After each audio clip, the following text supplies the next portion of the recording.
So hello guys, welcome back. నా channel కి ఇంకా సబ్స్క్రైబ్ అవ్వకపోతే తప్పకుండా ఇప్పుడే సబ్స్క్రైబ్ అవ్వండి. చాలా చాలా మంచి మంచి videos, current affairs, general knowledge, modern science, everything UPSC related కానీ, ఏపీపీఎస్సీ రిలేటెడ్ కానీ, ఈఎస్సీ రిలేటెడ్ కానీ, సివిల్ ఇంజనీరింగ్ సంబంధించి రిలేటెడ్ కానీ, అన్ని రకాల దీంట్లోని ఎంసీక్యూ రూపంలోని, థియరాటికల్ రూపంలోని అన్ని రకాల వీడియోస్ దీంట్లో అప్లోడ్ చేయడం జరుగుతూ ఉంటుంది. మిగిలిన వీడియోస్ లాగా ఫోన్ నెంబర్ ఇవ్వడం కానీ, యాప్ డౌన్లోడ్ చేసుకోవడం కానీ, దీనికి ఫోన్ చేస్తే మీకు ప్యాకేజ్ వివరాలు చెప్తూ ఉండడం కానీ ఉండదు.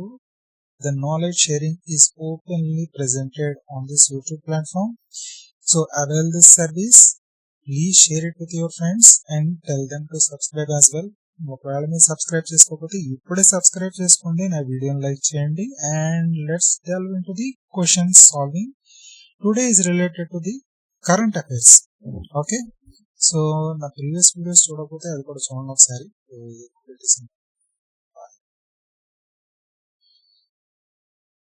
కరెంట్ అఫైర్స్ సారీ, ఆదిలోనే కొంచెం చేసినాను, బట్ వేరే current affairs. Okay, so first question వచ్చేసరికి, arrange the following events related to the evolution of civil services and the UPSC in India in the chronological order అంటాను. సో మెయిన్ గా మనకు కొంచెం వివరం తెలియాల్సింది ఏంటంటే, ఈ సివిల్ సర్వీసెస్ అనేది ఎప్పుడు స్టార్ట్ అయ్యింది. ఓకే, ఆ సివిల్ సర్వీసెస్ ఏ విధంగా స్టార్ట్ అయింది ఏంటి అంటే కనుక, ఫస్ట్ లోని ఫోర్ట్ విలియమ్స్ అనే ఒక కాలేజీని స్థాపించారు కలకత్తాలో.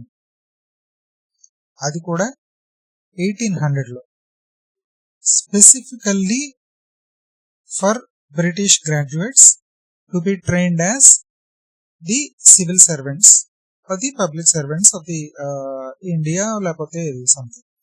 సో దీన్ని తర్వాత ఈస్ట్ ఇండియా కంపెనీ కాలేజ్ కింద షిఫ్ట్ చేసింది. ఎక్కడికి? To the London.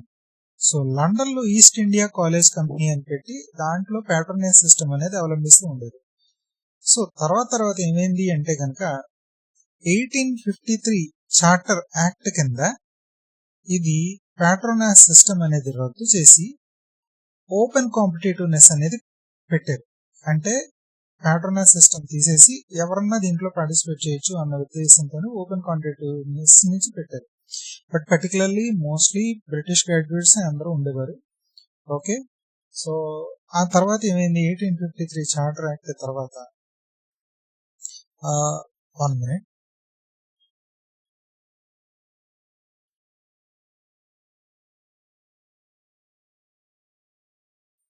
ఆ తర్వాత ఇది 1922 దగ్గర నుంచి కూడా సివిల్ సర్వీసెస్ కింద పరిగణించడం అనేది జరుగుతూ ఉండేది. 1922 నుంచి సివిల్ సర్వీసెస్ కింద అది కూడా పరిగణించడం జరుగుతూ ఉండేది. ఓకే, సో దీంట్లో మెయిన్ ఇంకోటి ఏంటంటే, మనకి first Indian to get selected for civil services, first Indian to get selected for civil services ఎవరు అంటే సత్యేంద్రనాథ్ ఠాగూర్. సత్యేంద్రనాథ్ ఠాగూర్ ఈయన 1864లో ఇండియన్ సివిల్ సర్వెంట్ కింద జాయిన్ అయ్యారు. ఓకేనా, రైట్. సో ఇది సివిల్ సర్వీసెస్ యొక్క హిస్టరీ. ఓకే, సో ఈ సివిల్ సర్వీసెస్ ని కండక్ట్ చేసేది సివిల్ సర్వీస్ కమిషన్ ఉండేది. ఓకే, 1922 దాకా. 1919 మాంటేగు అండ్ చెల్మ్స్ఫోర్డ్ యాక్ట్ ప్రకారం 1919 మాంటేగు అండ్ చెల్మ్స్ఫోర్డ్ యాక్ట్ ప్రకారం ఏం చేశారంటే గనక, ఒక service commission, public service commission అనేది సెటప్ చేయాలి అన్నది సిఫార్సు చేశారు. ఓకే, ఒక పబ్లిక్ సర్వీస్ కమిషన్ అనేది సెటప్ చేయాలన్నది సిఫార్సు చేశారు. ఓకే, నెక్స్ట్ ఒక్క నిమిషం.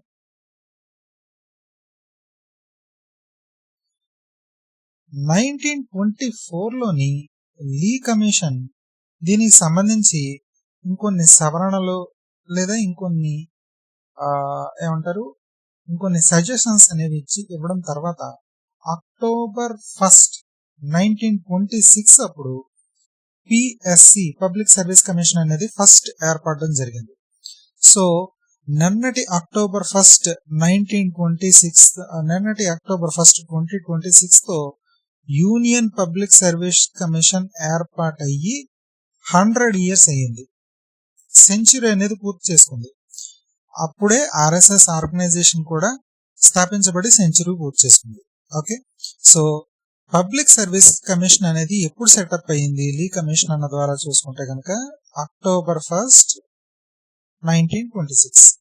Okay, next the charter act abolished the patronize system and introduced open competitiveness. ఇది 1853 చార్టర్ యాక్ట్ ప్రకారం. The Indian civil service examination began to be held in India. ఇది 1922 దగ్గర నుంచి సివిల్ సర్వీస్ ఎగ్జామినేషన్ ఇండియాలో held చేయడం అనేది చేశారు. Lord Wellesley founded the college Fort William in Calcutta in year 1800. Okay, so ఇవన్నీ చెప్పాను కదా. ఇప్పుడు మనం క్రోనలాజికల్ ఆర్డర్ లో పెడుతున్నాం. అంటే ఫస్ట్ది lord Wesley fort William college అనేది స్థాపించాడు. తర్వాత ఇండియన్ సివిల్ సర్వీస్ ఎగ్జామినేషన్ అనేది ఇక్కడ పెట్టడం అనేది జరిగింది. Okay, and sorry Indian civil service examination కాదు, చార్టర్ యాక్ట్ ఏదైతే ఉందో అది 4-2, తర్వాత 3 అండ్ తర్వాత 1. So 4-2-3-1. Correct answer is B. Okay, next one. Arrange the following historical milestones related to the Foreign Contribution Regulatory Act. Foreign Contribution Regulatory Act అనేది 1976 లో first enact చేయడం జరిగింది. ఓకే, ఈ యాక్ట్ అనేది రిపీల్ జరిగింది మాత్రం 2010 ముందర, బిఫోర్ 2010. ఓకే, దాని ప్లేస్ లో కొత్త లెజిస్లేషన్ అనేది ఏర్పాటు చేయడం జరిగింది, ఎఫ్సిఆర్ యాక్ట్ 2010. దీనికి కొన్ని సవరణలు అనేవి 2020లో జరిగే అమెండ్మెంట్స్ అనేవి. సో ఇప్పుడు మనం క్రోనలాజికల్ గా చూసుకుంటే 1 and 4, 2 and 3. 1, 4, 2, 3. So correct answer is a. Foreign contribution regulation act ఎందుకు వచ్చింది అని అంటే కనుక రీసెంట్ గా లదాఖ్ లోని కొన్ని అల్లర్లు జరిగాయి. దానికి వాంగ్చుక్ అనే ఒక ఎడ్యుకేషనల్ రిఫార్మిస్ట్ ఎవరైతే ఉన్నారో అతనే రెస్పాన్సిబుల్ అని తనే అల్లర్లు సృష్టిస్తున్నాడని వచ్చింది న్యూస్ లో. సో ఈ వాంగ్చుక్ అనే అతను ఒక ఎడ్యుకేషన్ ఇన్స్టిట్యూషన్ నడుపుతున్నాడు. దానికి ఎఫ్సిఆర్ఏ కింద ఫండ్స్ స్వీకరిస్తూ ఉండేవాడు. ఈ ఎఫ్సిఆర్ఏ కింద ఫండ్స్ స్వీకరించడానికి మెయిన్ గా పర్మిషన్ ఇచ్చేది ministry of home affairs. 5 years licence ఇస్తుంది. సో దీనికి ఎప్పుడు కూడా ఎడ్యుకేషన్ ఇన్స్టిట్యూషన్ కానీ ఎప్పుడు కానీ తను రికార్డ్స్, తన బడ్జెటరీ ఎక్స్పెండిచర్ ఇదంతా కూడా చూపిస్తూ ఉండాలి ministry of home affairs. So Wangchuk ఎప్పుడైతే కారకుడు ఈ అల్లర్లకు అని తెలిసిందో తన ఇన్స్టిట్యూట్ కి రావాల్సిన ఎఫ్సిఆర్ఏ లైసెన్స్ అనేది క్యాన్సిల్ చేయడం జరిగింది, రద్దు చేయడం జరిగింది. ఓకే, సో అందుకని ఈ ఫారిన్ కంట్రిబ్యూషన్ రెగ్యులేషన్ యాక్ట్ గురించి క్వశ్చన్ వచ్చింది. Next, the world network of biosphere reserves was formed under the MAB program. It was approximately 1971 or something. The Cold Biosphere Reserve, the Tamil Nadu government established Julco Conservation Bay in Park Bay ఇది year 2025 లో జరిగింది. Recent గానే జరిగింది ఇది. The Cold Desert Biosphere Reserve in Himachal Pradesh was established in under. Okay, the reserve received the international recognition from the US. ఇది కూడా 2025 లోనే. And the cold desert ఇది వచ్చేసరికి నాకు తెలుసు, I think it's around 2003. Let me confirm. 2003 కదా?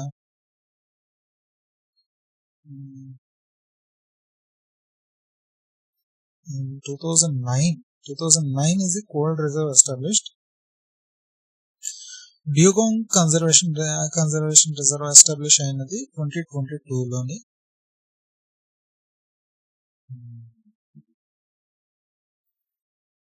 So డ్యూగాంగ్ conservation reserve అనేది establish అయింది 2022లో. దీనికి ఇంటర్నేషనల్ రికగ్నిషన్ లభించింది 2025లో. ఇది 2009లో కోల్డ్ డెజర్ట్ బయోస్ఫియర్ రిజర్వ్ అనేది చేసింది. సో ఇప్పుడు క్రొనాలజికల్ గా చూసుకుంటే కనుక 1, 3, 2, 4 1, 3, 2, 4. So first option is the right answer. ఒకసారి మళ్ళా చెరిపేసి మీకోసం అనేది స్పెషల్ గా రాస్తాను నేను. Just see it.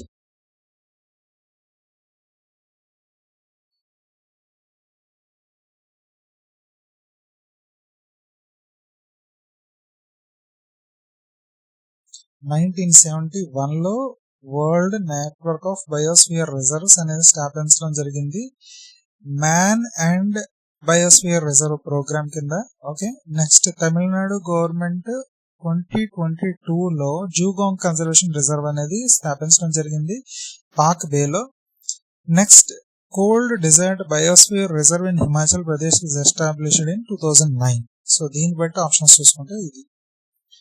Next the public service commission was remade as the federal public service commission in which year? Okay, so ఈ పబ్లిక్ సర్వీస్ కమిషన్ అనేది మనం ఇందాక మాట్లాడుకున్నాం 1926 అక్టోబర్ 1 అప్పుడు స్టార్ట్ అయింది. ఓకే, అది ఫెడరల్ పబ్లిక్ సర్వీస్ కమిషన్ కింద ఎప్పుడు మారింది అని అంటే కనుక let me confirm it. It's in the year 1937. Okay, so it's in the year 1937. The Public Service Commission was set up in October 1st, 1926. October 1st, 1926. The Union Public Service Commission was named with the adoption of India's Constitution. 26th January 1915 అప్పుడు India constitution adapt అయింది. ఆ రోజే ఈ federal public service commission కాస్త union public service commission కింద నామకరణం చేయడం జరిగింది.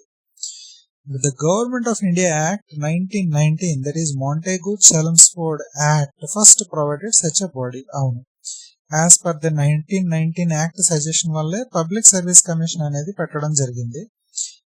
దానికి లీ కమిషన్ 1924లో కొన్ని రిఫార్మ్స్ చెప్పాడు. దానికి తగ్గట్టుగా 1926లో పూర్తిగా బాడీ అనేది ఎస్టాబ్లిష్ చేయడం జరిగింది. సో క్రోనాలజికల్ గా చూసుకుంటే 4, 2, 1 and 3. 4, 2, 1, 3. Next, the Attorney, consider the following statements regarding the Attorney General of India.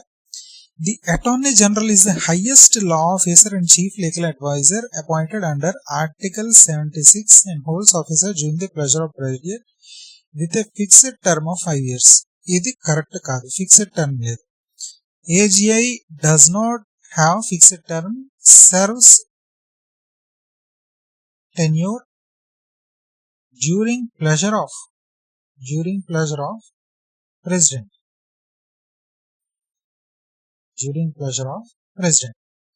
ఏజీఐకి attorney general of ఇండియాకి ఎటువంటి ఫిక్స్డ్ టెన్యూర్ లేదు, 5 years అనేది.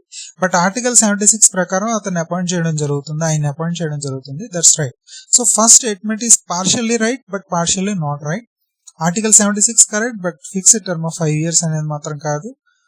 ఎన్నాళ్ళు ప్రెసిడెంట్ ఉండాలనుకుంటే అన్నాళ్ళు ఉంటారు ఆయన. Okay, to be appointed the AGI must be qualified as supreme court judge or eminent jurist or an advocate for at least 10 years. Right, ఇది correct. The attorney general of India is permitted to participate in parliamentary debates. అవును, debates లో participate చేయగలుగుతారు. But is explicitly restricted from voting in either house of parliament. ఆయన voting చేసే హక్కు మాత్రం పొందరు. నిజమే, కరెక్టే, ఇది కూడా correct. So 2 and 3 are the only right answers. Option B is the right one. Next, ఈ మధ్యన మన్రేగా నిధుల్లోని కొన్ని రకాల రిఫార్మ్స్ చేయడం జరిగింది. దాంట్లో ఏంటంటే the mandatory with reference to national initiative on water security, the mandatory minimum allocation of MNREGA funds for water related works is 65% for semi critical కాదు, over exploited లేదా డార్క్ జోన్స్ కి మన్రేగా నిధుల్లో 65% అనేది ఈ వాటర్ కన్జర్వేషన్ కే ఉపయోగించాలి అని అన్నారు. Not semi critical, the over exploited or dark zones. In over exploited blocks the mandatory minimum allocation on Manrega funds for water related works is 65%. Right, ఇది correct. The initiative mandates that out of 88,000 crore actual annual Manrega budget, a fixed share is now earmarked for water security. Right, నిజమే. Semi critical లో 40%, మిగిలిన areas లో 30%, 25%, over exploited dark zone areas లో మాత్రం 65% నిధులు ఖచ్చితంగా water related works కి, water conservation కి ఉపయోగించాలని మాత్రం చెప్పారు. నిజమే. So 2 and 3 only is the right answer. Next, EFTA, Indian European Free Trade Association, committed to 100% eliminations on all goods covering 99% of total export. The agreement aims to attract the US $100 billion in foreign direct investment. నిజమే, $100 billion foreign direct investment అనేది attract చేద్దాం అనుకుంటున్నారు or 15 years period of the time. The agreement includes a commitment link to investment and job creation. Right, ఇది కూడా కరెక్టే. But first statement I'm not sure, I have to check. Let us see.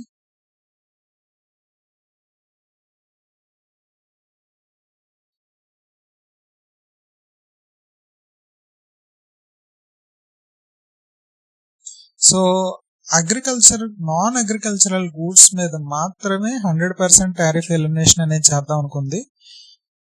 Only on non agricultural goods. So first statement అనేది wrong.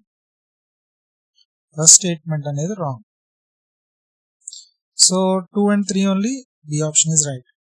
Next one, the rules propose regarding the draft rules for online gaming proposed by MeitY, that is Ministry of Electronics and Information Technology,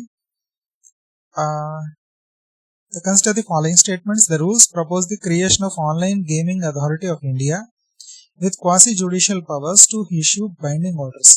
The rules permit all forms of real money gaming platforms provided they obtain a compulsory registration certificate valid up to 5 years. Advertising online gaming platforms could lead to the imprisonment of up to 2 years or fines up to 50 lakh. So వీటిలో వచ్చేసరికి correct ఏది అని అంటే కనుక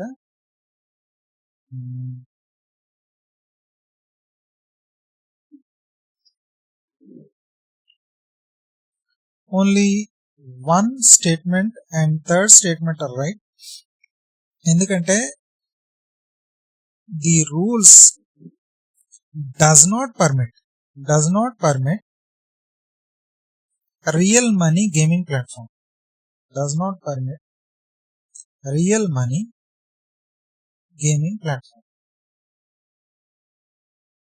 so subscription fees కింద దేని కింద, లేకపోతే యాడ్ రెవెన్యూ వస్తుందా, సబ్స్క్రిప్షన్ ఫీజ్ కింద వస్తుందా, లేకపోతే ఇన్ యాప్ పర్చేసెస్ వస్తున్నాయా, ఈ విధంగా అనేది దానికి రెవెన్యూ మోడల్ ఎలా వస్తుంది యాప్ అనేది మాత్రం చూపించాలి. బట్ మోస్ట్లీ ఒక ఎడ్యుకేషనల్ పర్పస్ కానీ, లేకపోతే క్రియేటివ్ పర్పస్ కానీ, లేకపోతే కాంపిటేటివ్ పర్పస్ అన్న ఉద్దేశంతో ఉన్న గేమ్స్ ని ఎంకరేజ్ కాదు కానీ పర్మిట్ చేస్తుంది. కానీ రియల్ మనీ ఇన్వాల్వ్ అంటే రియల్ మనీని గ్యాంబ్లింగ్ కింద పెట్టేవి ఏవైతే ఉంటాయో అవి మాత్రం ఆ యాప్స్ ని అస్సలు అంగీకరించదు, వాటిని బ్యాన్ చేస్తుంది. సో ఈ మధ్యనే రమ్మీ గేమ్ యాప్స్ అని, ఆర్ఆర్ సంథింగ్ ఇంకో గేమ్ యాప్స్ అనేవి, బెట్టింగ్ యాప్స్ అనేవి వచ్చాయి. ఈ క్రికెట్ బెట్టింగ్ యాప్స్ కానీ ఇవన్నీ కానీ ఈ యాప్స్ అన్నిటి వల్ల కూడా చాలా మంది నష్టపోవడం జరిగింది. Even the celebrities were also being warned. Especially Telangana దాంట్లో సజ్జనార్ గారు పిలిచి ప్రకాష్ రాజ్ని, రాణా దగ్బాట్ని వీళ్ళందరినీ ఒక్కొక్కరుగా పిలిచి ఎందుకు ఇలాంటి యాప్స్ ప్రమోట్ చేస్తున్నారని కౌన్సిలింగ్ ఇవ్వడం కూడా జరిగింది వాళ్ళని అడిగి. అండ్ లైక్ దట్ ఆ ఉద్దేశంతో ఈ రూల్స్ అనేవి సెటప్ చేయడం జరిగింది. ఆ ఉద్దేశంతో ఇది జరిగింది, ఈ క్వశ్చన్ అనేది కూడా అడగడం. So 1 and 3 only is the right answer. So will stop here. Will continue to the next set of questions from the next video. So ఎన్నో మంచి వీడియోస్ అనేవి వస్తూ ఉంటాయి. సో తప్పకుండా చూస్తూ ఉండండి, మీ ఫ్రెండ్స్ కూడా షేర్ చేస్తూ ఉండండి. తప్పకుండా వాళ్ళని కూడా నా ఛానల్కి సబ్స్క్రైబ్ అవుతూ ఉండమని చెప్పండి. Thank you so much. Bye.